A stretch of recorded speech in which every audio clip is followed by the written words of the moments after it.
Vou retomar o que a gente falou ontem. A gente está falando sobre as leis de conduta durante a refeição. As leis de conduta durante a refeição.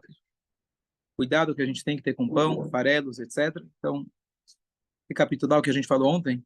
O pão é algo praticamente sagrado. A gente não pode desprezar o pão. A gente não pode jogar os pirurim, os farelos no chão, porque isso traz, Deus nos livre, pobreza. Porque o pão é o alimento principal, é a brachá que Hashem nos deu, e você despreza isso, você está desprezando a brachá que Hashem te deu. Então, eu dei algumas dicas práticas como fazer, o que fazer com os restos do pão, mas se você consegue reaproveitar, fazer alguma receita com eles, ótimo. Fazer farinha de rosca. Lá que tem de pegar os farelos. No pão amotzi. Por quê? Que dá sorte? Os farelos do pão? Da chokhmah? Comeu o farelo do pão? Sim, que é o nosso sábio. Tá vendo? Ele comeu muito, então. Tá vendo que deu certo. Deu certo. Mas ele comeu o farelo do pão que sobra? Ok? Obrigado. Da halá do Shabbat. Ok. Tá bom. Mas o que está aqui na halachá, onde está escrito isso? Guimarães atrás. Sabe? Então, tradition. Mas o que está na halachá é você não desprezar, você não jogar fora. Então, se você vai jogar fora, então, se dá para aproveitar, você aproveita. Se não dá para aproveitar, você coloca em 2 guardanapos ou coloca dentro de um saco plástico, aí você despreza, aí você pode jogar fora. Sim, por exemplo, eu guardo na live, eu tenho um gato que tem muitos passarinhos, eu dou hotéis. Então, na verdade, é bom você dar para os passarinhos que eles vão... Você está tendo rahamim para as criaturas de Hashem. Só tem um detalhe. A princípio, você pode fazer isso. Não em pleno Shabat, com certeza. Não no próprio Shabat. Não no próprio Shabat.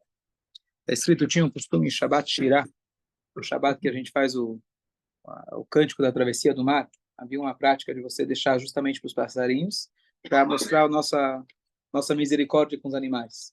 A única coisa é que no Shabat você não pode fazer isso para pássaros que não são seus. Os animais que são seus, domésticos, de tua posse, você tem a obrigação de alimentar eles mesmo no Shabat. Agora, você alimentar uma pomba, pássaro que vem de fora, no Shabat você não pode alimentar, já que não é seu. Então, ou você vai dar antes do Shabat ou depois do Shabat? Jacaré pode? Alimentar jacaré? Domingo de manhã. É lá que você mora? Jacaré entra em casa também? Ele assim, fica não? no lago, em frente. É teu vizinho? Não Eu tem, volto desse jogo, eu jogo as calotas em sobra, eu jogo pro jacaré. É teu vizinho? Bom, Vou jogar o a gente não tem essas questões aqui. Sono dei pantanos in todo la Florida. É porque Tá bom? Não, melhor que coma ralá do que...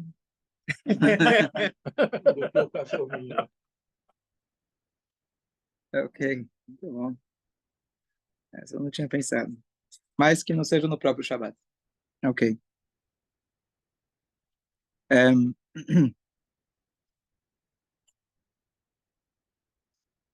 Agora, uma lei de conduta básica, que a maioria de nós já foi educado nisso, mas a Halachá ensina para gente, que é de você, quando você está numa refeição, então você primeiro você tem que esperar o dono da casa ele comer, tá certo? Você não deve comer antes dele. Se ele te ofereceu, você pode comer.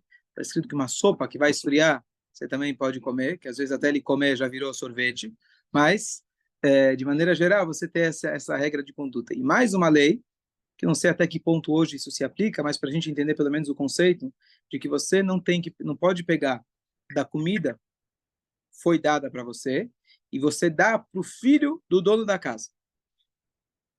Por quê? Porque às vezes a pessoa não tem suficiente.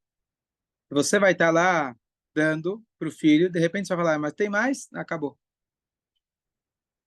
Ou você está tirando, o dono da casa, ele contou, talvez as crianças já jantaram antes, ou vão jantar depois, ou vão comer outra coisa, e você está usufruindo a mais daquilo que ele se propôs a dar para você, o que ele tem condições de dar para você.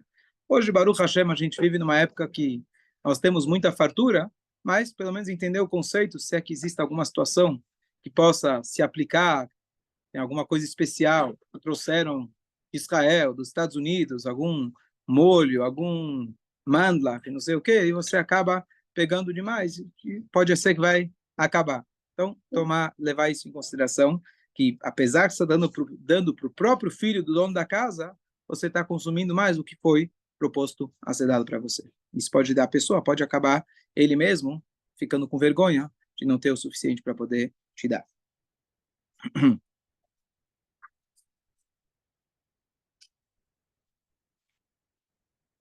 E se você percebe que não tem comida suficiente, de novo, hoje é mais difícil disso acontecer, mas talvez de alguma coisa especial que veio de fora, etc., você não pode comer. Você pode comer aquilo que te ofereceram, etc., mas você começar a pegar mais, e você vai deixar o dono da casa sem. Mas o maior problema não é que não vai ter suficiente. O problema é que ele vai ficar com vergonha que ele não tem como te dar toda a fartura que ele sente que deveria te dar. Então, são as leis de condutas básicas. Uma halakha muito importante. Você não vai se levantar antes de fazer o Birkat Hamazon, antes de você agradecer. E durante o Birkat Hamazon, inclusive, a gente hoje já tem no texto, já está escrito dentro do texto, mas aquilo que a gente abençoa o dono da casa. Hoje a gente faz isso já como um texto, então mesmo que você esteja sozinho na tua própria casa, a gente abençoa o dono da casa. Mas essa brachá, esse arahamad, originalmente era quando você vai de convidado na casa de alguém, então você agradece. Vai que a pessoa não sabe falar obrigado, por favor, de nada, os rachamim até isso já colocaram dentro do texto para você abençoar o dono da casa por aquilo que ele te para aquilo que ele te deu. Tem várias halachot em relação, talvez mais tarde a gente vai ver mais para frente, mas em relação, você está no meio de uma seudá, você sai da seudá, você vai para outro ambiente, você volta, precisa fazer brachá de novo, não faz brachá de novo, você saiu para alguma coisa que estava acontecendo lá fora, a Mishnah traz para a gente, tem um casamento, tá passando pessoas para uma rupá, passavam pelas ruas, você vai sair para o casamento, ficou pessoas do lado de dentro, não ficou, várias halachot em relação a brachá. Mas como via de regra, para não entrar em dúvidas, você se levanta para ir embora, antes de você se levantar, não muda de lugar, não vai embora, antes de você fazer a brachá. Dessa forma você não entra em questões. Se tiver uma situação pontual, quem sabe mais para frente a gente vai entrar nas leis de brachot em especial.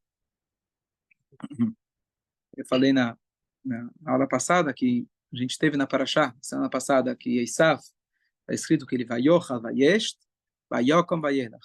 Ele comeu, bebeu, se levantou e foi embora. Então, Esav, o que ele faz? Vayochal, ele come, sem dizer a brachá antes. Vayesht, ele bebe. Uau, Esav sabe beber. Vayakam, se levanta, passa sem beijar a mezuzá, vayelach e vai embora sem agradecer. Essa é a maneira que o Esav eles se conduzem. O Yehudi, eles, antes de comer, faz a brachá, faz divrei Torá, agradece a Hashem, agradece o dono da casa, e essa é a maneira que o Yehudi come. O Esav, ele simplesmente se levantou, comeu, e a Torá fala, ele foi embora. Essa é a maneira que o Esav, ele se conduz.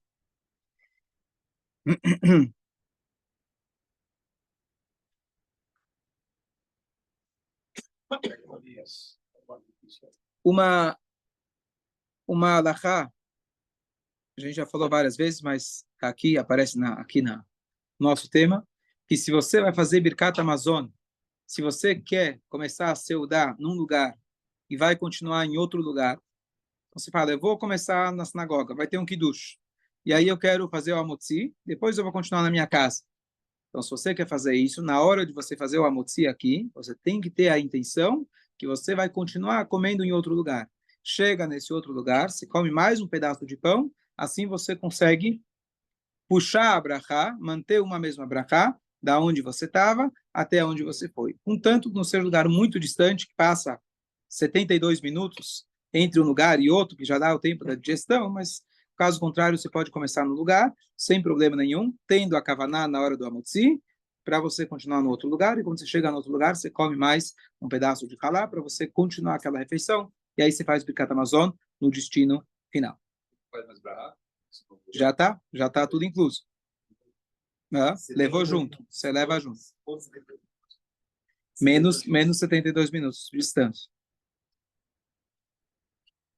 Certo? Na mesma casa, É? Fala. se a pessoa, vamos dizer, ela sai da mesa, fica um pouquinho no sofá para já com o Kavaná de retornar à mesa para fazer o Birkat Se Hamazon. você está no mesmo mesmo quarto, ambiente, mesmo recinto, não É, tem problema nenhum. Porque Apesar às vezes de o que- sofá quer dar um... Calma, se você está no mesmo recinto, não tem problema. Se você vai sair para outro quarto, você tem que ter deixado pessoas na mesa, certo? Agora, não recomendo você ir para o sofá no meio da saudade do Shabbat. Pode relaxar Você já de sabe o que boa. vai acontecer. Você vai acordar, já vai estar Tá lá. já vai estar na Avdalá. Ou na Avdalá. Tá bom. Sexta-noite acorda na Avdalá. Então, o correto mesmo, quando você senta para comer, entender que você não vai sair agora para relaxar. Antigamente, a cadeira que eles sentavam já era um sofá. Era mais confortável. Hoje a gente senta numa cadeira, às vezes, depois de um tempo, você já está, sabe o quê? Cansou? Faz Birkat Hamazon. Termina e Depois pronto. relaxa. Depois você relaxa. Não é... Você acaba entrando, às vezes, em outros problemas. Às vezes pode passar o tempo, isso talvez seja mais comum, de 72 minutos. Não só se você quiser acordar no dia seguinte. Mas se você realmente está cansado a semana inteira, você chega, deita no sofá, você acorda 1h30 depois, você já entra na sua fake Birkat Hamazon, você já passou o tempo, não passou o tempo, já está com fome de novo, então não é o ideal. 72 minutos da hora que você comeu a halá, o último pedaço de halá, até o Birkat Hamazon. Não, se você está comendo ainda, não só halá, se você está comendo, tem aqueles que fazem questão de a cada 72 minutos comer um pedaço da halá, mas se ainda está dentro da seudá, tá, você come mesonote, você come outras coisas, tá valendo. Então, não, tá, o teu estômago, é você. Cada um. Mas eu estou na casa de alguém, Sim, parou de comer lá. mas você está comendo ainda. Você está comendo ainda. Você está durante a refeição. Está durante a refeição, não tem problema. Então, Shabbat, pode ser que passe 2 horas, 3 horas, mas você está ainda dentro da refeição. O problema é que você às vezes fica conversando, por exemplo. Aí sim. Está bem normal passar. Conversa tanto tempo assim? Ou você fica só escutando? Ah, sim. Não, vai comendo. Enquanto alguém fala, você vai comendo. Ok.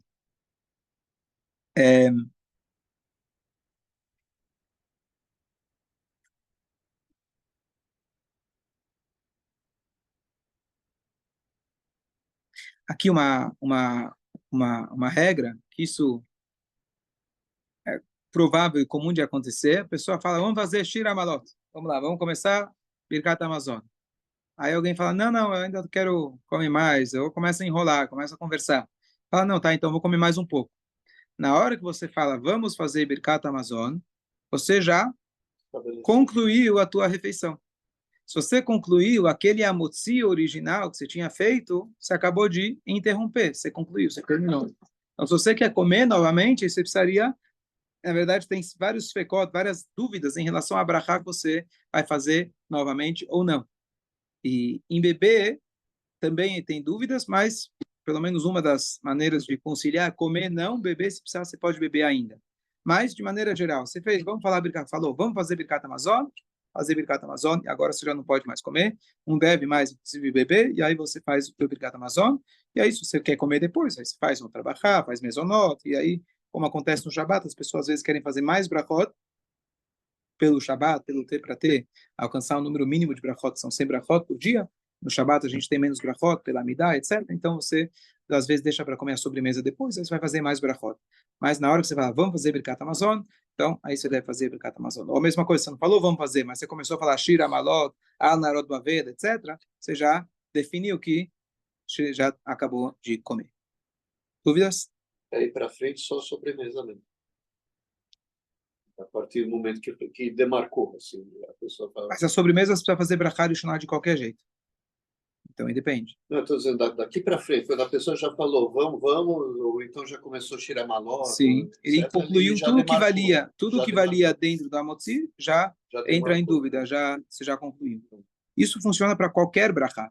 Na hora que você tira o tefilim, fala, não vou mais colocar o tefilim, terminei minha reza. Aí passa 5 minutos, não, sabe o quê? Vou colocar de novo. Vai fazer a brachá de novo. Qualquer brachá, na hora que você fala, terminei, não precisa nem falar, mas você decidiu, acabou. Então aquela brachá já se interrompeu. Você precisa fazer uma nova para se você quer novamente continuar aquela mitzvah.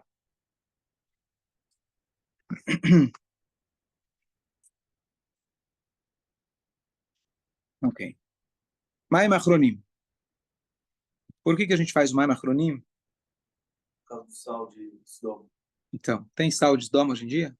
A gente sabe se misturou, para não ter a tradução com sal do mundo. Ele dá problema nos olhos, pode cegar. Boa. Então, a origem do Maim Achronim é que a gente tem aquilo que é chamado Maim Rishonim. Maim Rishonim é o Netat Yadayim para Seudá. E Maim Achronim, as últimas águas. Essas últimas águas, a origem dela é por um perigo. Não é como que do chá, santidade, uma coisa muito simples. É como se fosse que você está lavando a mão e o lábio depois que você comeu. Já que pão, lechem, melach, você sempre faz um pão com sal, você mergulha o pão dentro do sal. Antigamente tinha esse sal que era originário de Sodom, e ele podia, Deus nos livre, cegar uma pessoa. Então, se estabeleceu essa regra. Atualmente, há muitos anos, já não temos mais esse sal, nem mistura desse sal. A gente manteve a tradição. E aí foi que eu falei que só os homens mantiveram essa tradição. Por isso que os homens fazem. Se a mulher quiser fazer, ela pode fazer. Mas já, uma vez que já não é uma obrigação, como era originalmente, a gente deve manter pela tradição, mas não pelo motivo original. Então, se manteve, os homens fazem esse Maim Achronim, mas as mulheres não assumiram sobre si esse rigor, então por isso que as mulheres não fazem. Na época onde tinha esse risco, as mulheres faziam, o risco era tanto para o homem quanto para a mulher, os dois faziam. O que você falou do Beit HaMikdash, Jorge? Uma coisa que a gente faz hoje, só para poder manter a atração do fiel, para os 40 anos de perder. Isso é o primeiro Netlat Yadayim.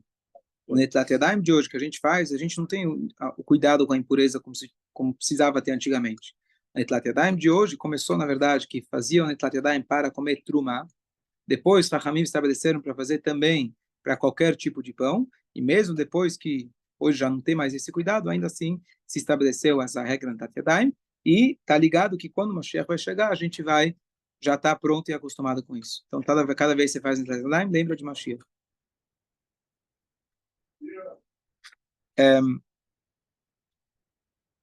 Agora, essa água do Maim Achronim, você, uma vez que é uma água que está ligada, pelo menos originalmente, com algum tipo de veneno, algum tipo de impureza, não impureza espiritual, mas impureza física, então a pessoa não deve, aliás, aquele fato que tem Ruach Ra também, um espírito negativo, a pessoa não deve fazer isso, a gente sempre faz dentro de um outro recipiente, está escrito que esse recipiente, aonde você faz, deve ser um recipiente feito para isso. Se você lavar, você pode usar para outra coisa eventualmente, mas de maneira geral, tem um recipiente, muitos têm aqueles de prata, né?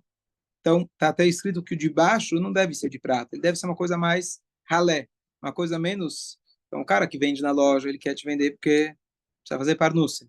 Mas, o Maim Achronim em geral, o recipiente que recebe a água, que você despeja, não deve ser um recipiente bonito. E se você não tem um recipiente aonde jogar ele, então, está escrito que você pode fazer embaixo da mesa. Por que embaixo da mesa? Porque é um lugar onde as pessoas não pisam. Então, em último caso, pode fazer embaixo da mesa, porque lá tem um espírito negativo, então, se você for fazer, e por isso mesmo, a gente, depois que faz, a gente cobre o guardanapo, coloca um copo em cima do outro, tira da mesa, para não ter esse espírito negativo durante o Birkat Hamazon. Eu não entendi. Falando de Tilat Yadayim, Maim Achronim. Maim Achronim. embaixo da mesa faz o quê? Se a pessoa Joga água, um pouquinho, você quer, a gente só molha as pontinhas do dedo, certo? Então, se quiser, se você não tem aonde jogar, você pode fazer embaixo da mesa. A gente costuma colocar dois copos. Melhor ainda, ótimo. Guardanapo, Isso. E outro cavalinho. Mas hoje em dia se sabe sobre esse sal aí? Não tem mais esse sal. Não tem mais esse sal, não tem mais esse... Não é uma coisa que hoje em dia se receio. pesquisa. Né? Tem uma pergunta também. A impureza física, ela sempre está ligada à impureza espiritual. Difícil de dizer isso. Por quê? Está perguntando. Você tem o que é chamado bactérias. Bactérias é uma impureza física. Não necessariamente você está com impureza espiritual, e vice-versa. Às vezes você foi na mikve, só que a mikve estava suja por outras pessoas que passaram por lá. Você está limpo espiritualmente, só que você está sujo com bactérias de outros. Né? Se não tem cloro, se não é tratado, etc. Então, não necessariamente estão ligados. Não necessariamente estão ligados. Quando você fala para a pessoa, vamos fazer Netlat Yadayim. Ah, mas eu acabei de lavar minha mão com sabão. Não importa. Não importa, tem que fazer Netilat Yadayim, que é uma questão de pureza, pureza espiritual. Então, não necessariamente estão ligados um com o outro.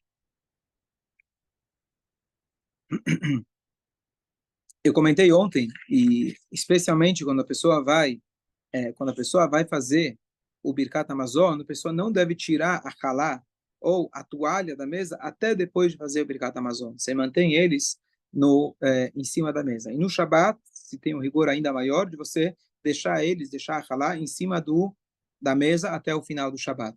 Mas aqui estamos falando mesmo durante a semana de você não retirar da mesa o pão ou a toalha antes do teu Birkat Hamazon. Dessa forma, a gente mostra que a gente está com chefe, que a gente está com uma abundância, que a gente está agradecendo a Hashem. Ainda, ó, Baruch Hashem, sobrou pão na mesa e ainda estou agradecendo. Olha como Hashem é bondoso. Comi, me satisfiz e ainda, Baruch Hashem, sobrou pão na mesa. Tem a frase da Gemara, só concluir com ela, que aquele que se estende na sua mesa, ele tem uma vida longa. Por que isso? Porque quando a pessoa ele se estende na sua mesa, a ideia é você o quê? Vou comer muito, comer por muito tempo? Não. Se você come por muito tempo, se dá chance de que alguém apareça e ele vai se sustentar na tua refeição. Então, às vezes o cara acabou, sei lá, acordou 3 horas da tarde no sábado, estava passando mal, não foi rezar. Fala, em que casa que eu vou achar agora uma comida? Ah, aquele fulano de tal, eu sei que ele fica lá a tarde inteira lá escutando a esposa falar enquanto ele vai comendo, né? Então lá eu sei que ainda consigo filar uma boia. Bom, você fez aí uma grande mitzvah, você conseguiu receber uma pessoa na tua casa porque você se estendeu na tua refeição. A ideia não é você comer demais, mas a ideia é você se estender, dar oportunidade para que mais pessoas tenham chance de se beneficiar da tua refeição. Então isso traz para você uma vida longa, traz brachot e fartura. Bom dia a todos. Pode estar. Bom dia.